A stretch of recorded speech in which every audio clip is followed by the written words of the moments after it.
अस्सलाम वालेकुम नाज़रीन, मैं आपका मेज़बान मोहम्मद शरफुद्दीन। आज सच न्यूज़ के स्टूडियो में मौजूद है एक पुराने आर्टिस्ट जिनको शायद बहुत कम लोग जानते होंगे। मैं जहाँ तक समझता हूँ कि आज की जो जनरेशन है, नए दौर की जनरेशन, कम लोग पहचानते होंगे हामिद कमाल साहब को। हामिद कमाल साहब हैदराबाद की आन बान और शान भी हम कह सकते हैं, क्योंकि अपने दौर में एक नाम रखने वाले और हर किसी को हंसाने वाले हामिद कमाल साहब आज सच न्यूज़ के स्टूडियो में मौजूद है। ये हमारी और आपकी सभी की खुशनसीबी है जो इतनी बड़ी हस्ती जो है सच न्यूज़ में आज हमारे बीच मौजूद है। तो नाज़रीन, मैं आपको इनका इंट्रोडक्शन देता चलूँ। हामिद कमाल साहब जो कि पुराने शहर से ताल्लुक़ रखने वाले हैं, जो अपने दौर में BA पास किए हैं और इनकी एक दिली ख्वाहिश थी कि जो है स्टेज शो करें और लोगों को हंसाते रहें। तो बहरहाल शहर हैदराबाद, पुराने शहर की आन बान और शान हामिद कमाल साहब, खैर मकदम है आपका सच न्यूज़ में। हामिद कमाल साहब, शरफुद्दीन साहब, मैं भी आपका शुक्रगुजार हूँ कि सच न्यूज़ जो है आजकल हमारे हैदराबाद के देखने वालों की पहली पसंद है, क्योंकि सच्ची खबरें आप पहुंचाते हैं लोगों तक। मेरा पेशा हंसने हंसाने का है, ये बात अलग है। आपके चैनल पे ज़्यादातर ऐसी खबरें हैदराबाद में होने वाले वाक़यात, हादसात, एक्सीडेंट, चोरी चकारी वगैरह होता है, तो कुछ इस तरह का अलग अंदाज आज आपके व्यूवर्स देखेंगे, कुछ हंसने हंसाने की बातें। मैं जैसा कि आपने कहा कि 1975 का ग्रेजुएट हूँ और मुझे शौक़ था कि मैं एक्टर बनूँ, स्टेज पे जाके हंसाऊँ लोगों को।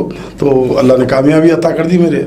चुनांचे आज तक भी इतने बरस गुजर गए, मैं कम से कम 42-43 साल से यही काम कर रहा हूँ कि हंसते रहो, हंसाते रहो। माशाल्लाह। नाज़रीन, मैं आपको बताता चलूँ कि हमारे हामिद कमाल साहब की जो है डेट ऑफ बर्थ जो है 7 जनवरी 1952 की है। तो लगभग कितनी उम्र हो गई आज आपकी? 68 ईयर्स रनिंग। अल्हम्दुलिल्लाह 68 ईयर्स रनिंग। आज भी अल्लाह ने इनको अच्छी सेहत दी है, क्योंकि काफ़ी लोगों के दुआएं हैं, क्योंकि ये हर किसी को हंसाना बाखूबी जानते हैं। तो हामिद कमाल साहब, आपका एक शो, यानी आपका एक प्रॉपर शो था डेढ़ मत वाले। जी हाँ, डेढ़ मत वाले इतना फेमस हुआ था हमारे शहर हैदराबाद में नहीं बल्कि पूरे देश में। मुख्तलिफ स्टेट में जाकर आप लोगों ने शो किया। जी हाँ। तो आपके और एक साथी थे, उनका नाम सुभानी साहब, सुभानी साहब। तो आप अपने शोज के बारे में और कैसी आपकी शुरुआत हुई उसके ताल्लुक से हमारे नाज़रीन को बताएं, क्योंकि आज के दौर में हंसना हंसाना सभी भूल गए। सिर्फ चीटिंग करना, धोखा देना इंसानों का ये मकसद बन गया आज के दौर में। पहले के दौर में छोटी सी बात पे हंसते थे और अपना टाइम पास क्या करते थे, खुलूस मोहब्बत कायम रखा करते थे। खैर आज जो है दौर बदल गया है। जी। तो आज के न्यू जनरेशन के लिए आप क्या मैसेज देना चाहेंगे और आपने कितना स्ट्रगल कर ये मुकाम हासिल किया, जी उसके बारे में बताइए। यही 1971 से मुझे शौक़ था और मेरे साथी जो हैं सुभानी, उनकी हाइट कम और मेरी हाइट ऊंची। तो हैदराबाद के एक मशहूर डायरेक्टर थे, ड्रामा डायरेक्टर खादर अली बेग, उनके बेटे मोहम्मद अली बेग आज भी बहुत बड़े बड़े प्लेस करते हैं, ड्रामा थिएटर करते हैं। तो उन्होंने खादर अली बेग ने हम दोनों को ये नाम दिया था जी कि अब आपके सामने एक फनकार नहीं आ रहा है, 1.5 फनकार आ रहे हैं। 1.5 फनकार, 1.5 मत वाले। तो हम लोगों को नाम पसंद आया, तो हमने प्रोग्राम का नाम तब्दील कर दिया। पहले मेरे शो का नाम था आबिद अली हामिद कमाल नाइट, खुसूसी आइटम 1.5 मत वाले। तो 1975 में हमने रविंद्र भारती में पहला प्रोग्राम किया टिकट से। ये खास बात है। तो टिकट उस ज़माने में हमारा 5 रुपये टिकट था। अच्छा। तो पहले ही प्रोग्राम में 5 रुपये का टिकट 10 रुपये में ब्लैक हुआ। माशाल्लाह। तो हमने सोचा कि भाई ऊपर वाला कुछ यही लाइन में हमको बढ़ाना चाहता है। 1975 में 5 रुपए टिकट। जी। नाज़रीन, मैं आपको बताता चलूँ 1975 में तो जो हम दुनिया में भी नहीं आए थे, यानी मेरा जन्म भी नहीं हुआ था। उस दौर की आप बात बता रहे हैं। जी माशाल्लाह, बहुत अच्छी बात है। तो बहरहाल उसके बाद सिलसिला चलता रहा। रविंद्र भारती में हम लोग हर महीना, बल्कि उसके बाद हर हफ्ता हमारा शो करना शुरू कर दिए। हर हफ्ते की शाम में रविंद्र भारती 1.5 मत वाले। तो मेरे एक दोस्त थे, बड़े मजाकी थे, जियाउल हसन नाम, गुलकार। उन्होंने अखबार में इश्तिहार देख के मेरे को पूछने लगे एक दिन, अरे हामिद भी, हाँ ये रविंद्र भारती में हर हफ्ते को 1.5 मत वाले बोल के अखबार में दे रहे हैं। अरे ये कॉमेडी प्रोग्राम है, ये मुरक्की नारी है यारो, हर हफ्ते को हफ्ता। मैं बोला हाँ भाई, इतवार के दिन टेलीविज़न पे अपना नेशनल चैनल था ना, एक ही डी तो फिल्म आती है, तो हफ्ते के रोज़ तेलुगु फिल्म आती है, तो इसलिए हम हफ्ते के रोज़ कर रहे हैं। तो ख़ास बात ये थी शरफुद्दीन साहब कि हमारा प्रोग्राम दूसरा है हैदराबाद का, जिसको लोग टिकट से ख़रीद के देखते रहे। हमसे पहले अदरक के पंजे। अदरक के पंजे, वो भी एक काफी मशहूर प्रोग्राम था, इंटरनेशनल फेम ड्रामा था वो। उसमें भी मैंने कुछ महीने काम किया बबन खान साहब के साथ। फिर बाद में अपना शो शुरू किया। बहरहाल वो सिलसिला चलता गया। तो घर वालों को भी एतराज़ नहीं हुआ। कोई पढ़ा लिखा है लड़का, नौकरी नहीं करना चाहता, इसी में इज्जत कमा रहा है, नाम कमा रहा है, तो हमको क्या एतराज़ है। वरना पहले तो सब एतराज़ करने लगे कि खानदान में कोई छिछोरा नहीं पैदा हुआ, तू कैसा पैदा हुआ रे। अच्छा, ऐसे अल्फाज भी सुने हम। अच्छा। बहरहाल पेरेंट्स की भी हौसला अफजाई हुई, दोस्तों की हौसला अफजाई हुई। मेरा जो सर्कल था स्टूडेंट लाइफ में, आज भी वो दो मौजूद है मेरे साथी।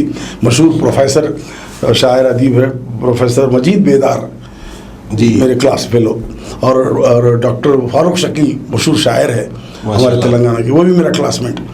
तो हमारा अदबी सर्कल था जी। तो अदबी जाके बाद में क्या हुआ, ये हम लोग टर्न इधर हो गए। अच्छा। क्योंकि शायरी लिखना, अफसाना लिखना, छपाना 1 रुपए की आमदनी नहीं जी। लेकिन जब उन्हीं बातों को हम स्टेज पे पेश करना शुरू किए, पैसे मिलना शुरू हो गए माशाल्लाह जी। तो ये सिलसिला चल रहा है, आज तक चल रहा है। इस बीच में मेरे साथी आबिद अली गुजर गए, मेरे साथी सुभानी पिछले साल गुजर गए, लेकिन मैंने हिम्मत नहीं हारी।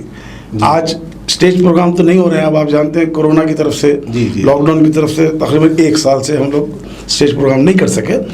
लास्ट ईयर 2020 में हमारा आखिरी शो दुबई में हुआ था। मार्च की 6 तारीख कुछ थी, मार्च की 9 तारीख को हम आए और 22 तारीख को यहाँ लॉकडाउन शुरू हुआ। तब से एक शो नहीं है हमारा, प्रोग्राम बंद।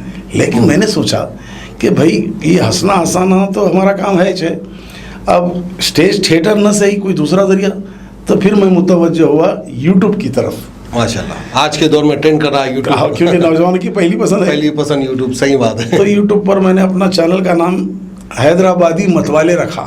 हैदराबादी मतवाले। तो अल्हम्दुलिल्लाह बहुत कम अरसे में, बहुत कम, 1 साल भी नहीं हुआ अभी, उस अरसे में मेरे 65,000 मेरे सब्सक्राइबर्स बन चुके हैं माशाल्लाह। और हर वीडियो मेरा हफ्ते में 1 बार आता है, जिसमें कॉमेडी होती है, हंसाना होता है, और कुछ ना कुछ मैसेज, इस्लाही पहलू मैं ज़रूर पेश करता हूँ उसमें। तो लोग देख रहे हैं अपने मोबाइल में, फ़ोन में, और यूट्यूब से हमारों को इज्जत भी मिल रही, लाखों लोग देख रहे हैं। हाँ माशाल्लाह। क्योंकि अब एक रविंद्र भारती में शो हम करें तो ज़्यादा से ज़्यादा 1000 आदमी देखते हैं ना भाई। बिल्कुल। लेकिन वही यूट्यूब पे आ रहा तो उसको 1 महीने में 1.5 लाख 2 लाख लोग देख रहे हैं। 2 लाख देख रहे हैं माशाल्लाह। तो मेरा ये दुनिया ही अलग है। दुनिया ही अलग है जी, आज के दौर की दुनिया है। जैसा आपका चैनल है सच न्यूज़ जी, यूट्यूब का न्यूज़ चैनल हैदराबाद का रिकग्नाइज चैनल हो गया जी। वरना लोग पहले खाली दूरदर्शन का इंतजार करते थे जी। या हमारे हैदराबाद में हमारे आपका छोटपन था होगा ऑल इंडिया रेडियो से खबरें होती थी, उर्दू में खबरें। मशहूर अनाउंसर थे, आपने सुना होगा, ये ऑल इंडिया रेडियो हैदराबाद है, अब आप वसीम अख्तर से इलाकाई खबरें सुनिए। बड़ा मशहूर था उनका, बड़ा मशहूर था। तो लोग इंतजार करते थे रेडियो से खबरें सुनना या दूरदर्शन से फिर सुनना। फिर अब तो दुनिया पूरी बदल गई है, दुनिया बदल गई। तो साहब, आपके प्रोग्राम के कुछ खास डायलॉग थे जी, वो डायलॉग हमारे नाज़रीन को याद दिलाते चले। हाँ, जैसे कि मेरा और सुभानी का जो जोड़ी थी हमारी जी, वो बहुत ही मशहूर जोड़ी हो चुकी थी। और उसमें जो कुछ डायलॉग तो ऐसे थे कि जिसको जानी लीवर ने अपने प्रोग्राम में पेश किया और जावेद जाफरी फिल्म स्टार ने अपने प्रोग्राम में पेश किया, वो लोग हमारे फ़ैन बन गए। मिसाल के तौर पे हमारा एक छोटा सा डायलॉग था, एक चचा सड़क पे से जा रहे हैं, दूसरा आदमी पूछता है कि अस्सलाम वालेकुम चचा। मैं कहता हूँ वालेकुम सलाम मियाँ, खैरियत। वो बोलता, चचा 5 रुपये है आपके पास? मैं बोला नहीं है। तो नहीं है तो सलाम कोई को बोले, जेब में पैसे नहीं है तो सलाम का जवाब देना, नहीं तो नहीं देना। छक मारने खरीद पूछे। फिर पूछता है, चचा आपके बेटे कितने हैं? 3 बेटे हैं। कई को? नहीं, कोई बेटी भी है क्या आपकी? कई को पूछ रहा भाई, नहीं मेरे को ज़रूरत है, मैं तलाश कर रहा हूँ कोई लड़की से, आपकी लड़की से शादी। तो फिर मैं बोलता हूँ कि मेरी बेटी से तुम शादी करते हैं, तुम्हारी बेटी, अपनी बेटी को तुमसे शादी करने के बजाय बॉडी में ले आके फेंक देना अच्छा है मियाँ। तो फिर उन्हें बोलता, फेंक दो, तीर ना आता निकाल लेता हूँ। ये बड़ा मशहूर हुआ था माशाल्लाह। और एक था दुबई का लड्डू। 2 हैदराबाद के जाहिल किस्म के लोग, अज्जू पहलवान, चुन्नू पहलवान, मतलब वो पहलवान नहीं थे मगर वो अपने खिताब, तो वो लोगों की गुफ्तगू थी। बहुत मज़ा आया था। वो कैसेट इतना मशहूर हुआ था, वो कैसेट सुन के जिद्दा के ऑर्गेनाइजर्स ने हमको इन्वाइट किया 1980 में 1980 में? इंडियन एम्बेसी में 8 दिन प्रोग्राम चला था मेरा। अच्छा। तो उसके बाद Dubai, America, Canada, Australia, New Zealand, Malaysia, Singapore, अल्हम्दुलिल्लाह 19 कंट्रीज में हम लोग अपना प्रोग्राम कर चुके हैं।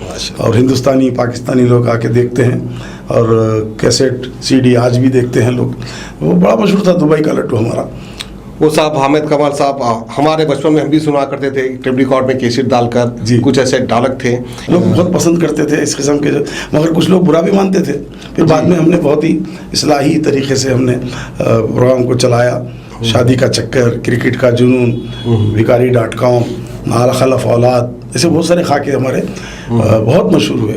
और अल्लाह का करम भी हुआ कि हैदराबाद में ही हिंदुस्तान भर में शोहरत मिली। और फिल्म इंडस्ट्री की, हम लोगों को फिल्म का शौक कभी नहीं हुआ जी। फिल्मों में काम करने का। फिल्म के लोग जॉनी लीवर, तो वो मेरे को उस्ताद मानता है। वो तो अच्छा, बहुत अच्छा दोस्त है आज भी। एक बॉलीवुड का इतना बड़ा स्टार जो है हामिद कमाल साहब को अपना उस्ताद मानता है, बहुत बड़ी आज बात भी है। मेरे से मशवरा लेता है माशाल्लाह।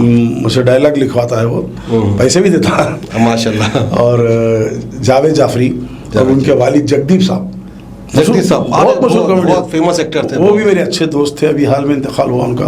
और सबसे बड़ा जो मैं काबिल फ़ख्र बात मेरे लिए ये है कि हिंदुस्तान के सबसे बड़े कॉमेडियन महमूद भाईजान बोलते हैं, जो अमिताभ को चांस दिए सवाल है। हाँ, अमिताभ बच्चन को अपने वो फिल्म में बम्बई टू गोवा, तो हमारा बाप, जिन्नी और जानी, एक बाप से बेटे, कई फिल्में बनाई उन्होंने। हाँ, बहुत अच्छी फिल्म तो थी। महमूद भाईजान बेंगलोर में मेरा शो देखने के लिए आए थे। बेंगलोर में चल रहा था, 1985 की बात बोल रहा हूँ मैं। तो मेरा शो देख रहे हैं सामने बैठ के। तो इंटरव्यू में वो खुद ऊपर आ गए, पब्लिक घेर लेती ना, ऊपर आके हम लोगों से मिलके मुबारकबाद दिए। बोले मियाँ कैसा कर लेते हो यार तुम लोग, 2 घंटे स्टेज पे काम करते हो, हम फिल्म में एक शॉट देने के गलती करते हैं। बोला भाई ऊपर वाले की देन है, कितने शो करते हो? बोला भाई महीने में हम लोग 15 शो करते हैं। अरे ऐसा कैसा करते हैं यार, तो ये लिखता कौन है? तो बोला हम सब मिल के लिखते हैं। नहीं तुम तीनों में असल राइटर कौन है? तो मैं बोला कलम मेरे हाथ में रहता, ये लोग मुँह से इन्हों कुछ बोलते, मैं लिखता हूँ। मेरे लिए लिखो यार, मैं टीवी सीरियल बना रहा हूँ महमूद ख्यालों में, 1985 दूरदर्शन अकेला चैनल जी, उसके लिए 10 एपिसोड उनके लिए लिखा मैं। अच्छा। मगर किसी वजह से वो अप्रूव नहीं हुए और उस बीच उन्होंने बीमार हो गए। फिर वहाँ से अमेरिका चले गए। तो वो हमारे बैड लक ही समझो, वो स्क्रिप्ट वैसे डब्बे में बंद हो गया। अच्छा। फिर उसके बाद जगदीप भाई बोले मैं अपने बच्चों को लॉन्च करना चाह रहा हूँ, जावेद को और नावेद जाफरी उसका छोटा भाई, तो उनके लिए लिखे। एक सीरियल का नाम था जलवे जगदीप के। अच्छा। तो कॉन्सेप्ट उन्होंने सुनाया था, ये स्टोरी है, इसके ऊपर डायलॉग लिखो। उसके ऊपर मैं और आबिद अली मिलके हम लोग स्टोरी डायलॉग सब लिखे। मगर उसके बाद क्या हुआ, जावेद जाफरी को बूगी वूगी नाम का एक सीरियल मिल गया। अरे डांस प्रोग्राम था बूगी वूगी, बहुत फेमस। तो उसमें वो लोग चले गए, तो इतना बिजी हो गए उसमें वो लोग कि उसमें कॉमेडी करना ही नहीं है, नाचने वाला नाच रहा, ये लोग खाली जज बन के बैठे हुए, तो वो भी नहीं बन सका। अच्छा। मगर जॉनी भाई के साथ मुझे बड़ा अच्छा चांस मिला। लज्जा राजकुमार संतोषी साहब की फिल्म थी, जिसमें रेखा थी और उर्मिला मातोंडकर और माधुरी दीक्षित, अनिल कपूर, जॉनी भाई, जैकी श्रॉफ। तो उसमें जॉनी लीवर के डायलॉग 7 सीन मुझे लिखने का मौका मिला एज ए राइटर, जब लोगों ने माना मुझे। और एज ए राइटर मैंने और एक फिल्म का काम किया था, शायद आपको याद है या नहीं है, हीरो हीरा लाल, नसीरुद्दीन शाह की फिल्म की हीरो हीरा लाल हैदराबाद में शूटिंग हुई थी, फराशा होटल में शूटिंग हुई। बिल्कुल अच्छी याददाश्त है आपकी। तो वो फराशा होटल के ओनर थे सईद जाफरी, कैरेक्टर जो आर्टिस्ट है। जी हाँ राइट। तो उनके डायलॉग हिंदी में लिखे हुए थे, तो मुझे बुलाया गया कि इसको चेंज करो, हैदराबादी स्टाइल में बनाओ। तो फिर वो मैं लिख के दिया था।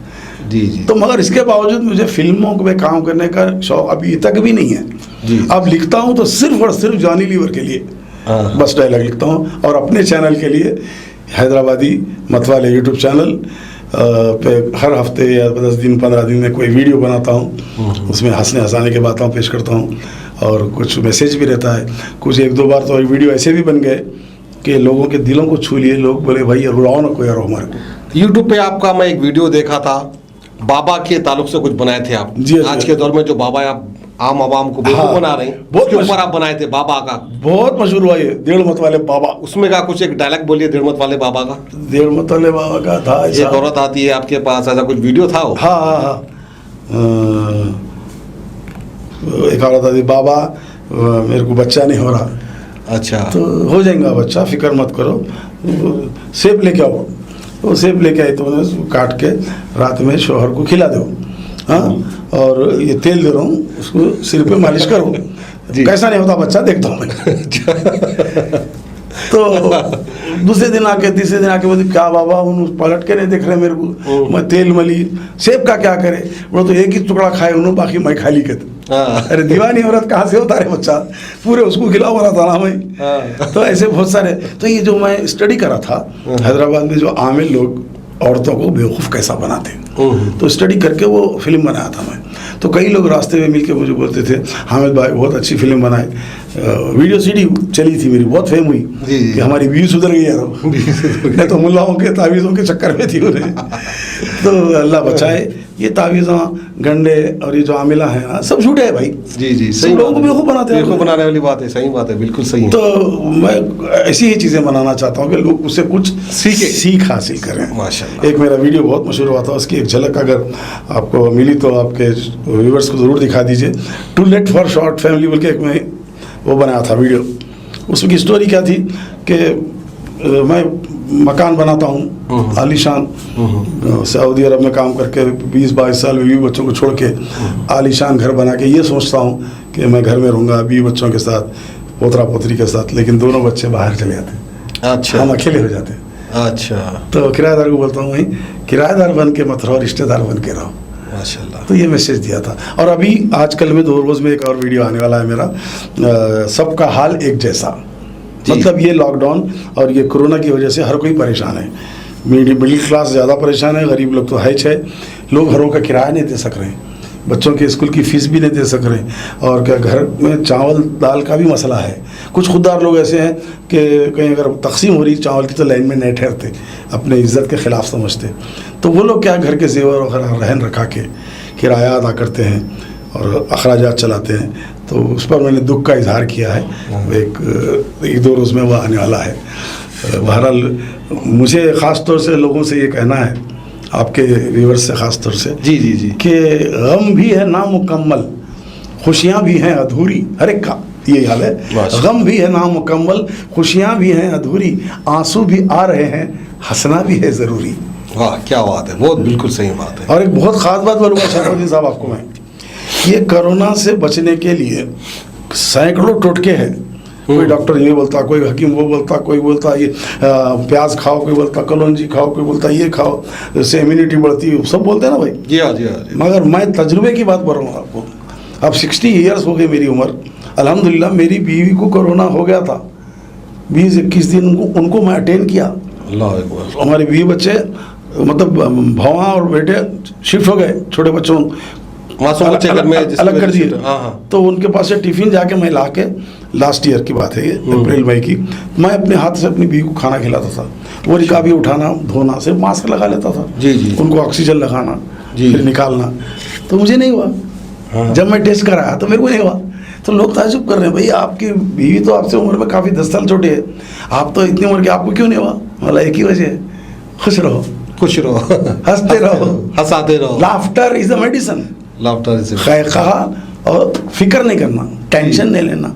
हंसी दुनिया की सबसे बड़ी दौलत है। से बिल्कुल सही बात। करोड़ों रुपये है लोगों के पास, अगर उसके चेहरे पे मुस्कुराहट नहीं है तो क्या जिंदगी किस काम की बताइए। किस काम की, बिल्कुल सही। बहरहाल सबसे मैं यही कह रहा हूँ, कहूँगा कोरोना से बचना है तो जितने भी तदाबीर करो, जो भी खाना है पीना है पियो, लेकिन खुश रहो।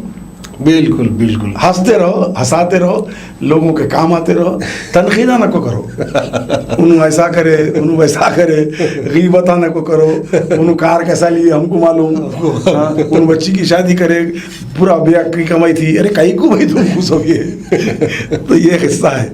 बहरहाल हंसते रहना चाहिए, हंसते रहना चाहिए, हंसाते रहना चाहिए। मैं भी हमारे नाज़रीन को थोड़ा हंसाना चाहता हूँ, अगर आप इजाज़त दें। अरे जरूर जरूर। तो हामिद कमाल साहब, आप जानते हैं कि इस लॉकडाउन में सबसे ज्यादा क्या हुआ? क्या समझाने में? नुकसान हुआ, फायदा हुआ? हाँ, नुकसान ही हुआ। जाने गई, बहुत बहुत जाने गई। फायदा हुआ सुनने वालों आपको? नहीं, फायदा क्या हुआ? बहुत बड़ा फायदा हुआ। क्या हुआ भाई? बच्चे ज्यादा पैदा हो गए। अच्छा, काम नहीं, धंधा नहीं, क्या करेंगे? अरे वाह वाह वाह। और ये फैक्ट्री बोर्ड है। सही मैं बात। हॉस्पिटल को जा रहा हूँ भाई, दियो जरा स्टेटमेंट, प्रूफ के साथ हम डालेंगे न्यूज में। नहीं देते, बोल रहे हैं। हाँ। लोग समझ रहे मर रहे हैं, मर रहे हैं, मर रहे हैं। अरे मर रहे नहीं भाई, पैदा ज्यादा हो गए। बहरहाल नहीं, एक बात मैं भी अपनी आंखों से देखा, मुशाहिदा बोल रहा हूँ मैं, ये जो लॉकडाउन सुबह 6 से 10 के बीच खुल रहा था ना, हाँ। गोश्त तरकारी के लिए जा रहे थे। जी, जी, तो जी। एक दिन मैं क्या करा, जाके पुदीना हो गया भाई, वो मुंडी पाए जी, हाँ, लाके खाएंगे रमजान से पहले, वो सस्ता था जी। अब मैं गया तो 700 रुपये को डजन बोल रहा हूँ उन्हें। अरे मैं बोला भैया 500 रुपये डजन थे ना, अब तो कोरोना है, बिक्री कम हो गई, अब तो सस्ता होना था। उन्हें बोला कहाँ से सस्ता साहब, सब लॉकडाउनों में पड़े हुए हैं, खा रहे हैं, खुजा रहे हैं, सो जा रहे हैं। कोई आके भेजे ले जा रहा, कोई गुर्दे ले जा रहा, पाए घर में पिकनिका हो रहे हैं, बाद लोग तो फैमिली को लेके क्या बोलते वो फार्म हाउस में चले जा रहे हैं। चले जा रहे हैं। अरे क्या बात है। तो बोला चलो ये हैदराबादियों की एक ही आदत अच्छी है, खाते हैं खूब, खिलाते हैं। खिलाते हैं खूब, माशाल्लाह। देखिए साहब, इतना अरसा हो गया, इतने साल हो गए मुझे जो है अपने न्यूज़ चैनल में काम को अंजाम देते हुए, जी। लेकिन मैं अपने नाज़रीन के सामने आज तक इतना नहीं हंसा जितना आज पहली बार हंस रहा हूँ। ये तारीखी वीडियो रहेगा आपका और हमारा, और हमारे नाज़रीन के लिए भी एक तारीखी जो है मैं खुल के हंसा हूँ नाज़रीन के सामने। तो बहरहाल बहुत बहुत शुक्रिया आपका सच न्यूज़ में तशरीफ लाने के लिए। हामिद कमल साहब, जिंदगी बाकी रही तो मिलते रहेंगे, यूं ही आते रहिए सच न्यूज़ में, हमारे नाज़रीन को खुश करते नहीं शरफुद्दीन साहब, जिंदगी बाकी रहे तो मिलते रहेंगे, नहीं मिलते रहेंगे तो जिंदगी रहती। माशाल्लाह, ये बात भी सही है, मिलते रहेंगे तो जिंदगी रहती। और व्यूवर्स से मैं ख्वाहिश करूंगा, देखते रहिए यूट्यूब पे हैदराबादी मतवाले चैनल, और अगर आपने अब तक सब्सक्राइब नहीं किया तो सब्सक्राइब कीजिए, घंटा दबाइए, ताकि हमारा जो नया वीडियो उसकी इंफॉर्मेशन सबसे पहले आपको मिले। Thank you very much. Such news देखते रहिए, खबरें भी देखते रहिए, और इस किस्म के प्रोग्रामों के लिए मैं शरफुद्दीन साहब से वादा कर रहा हूँ कि मैं भी आऊँगा और मेरे साथी को भी लेके अगली बार फिर आऊँगा इस चैनल पे इंशाल्लाह। बहुत बहुत शुक्रिया। अल्लाह आपको यूं ही हंसाते रहे, हमारे नाज़रीन को भी यूं ही खुश रखे। जज़ाकल्लाह, खुदा हाफ़िज़।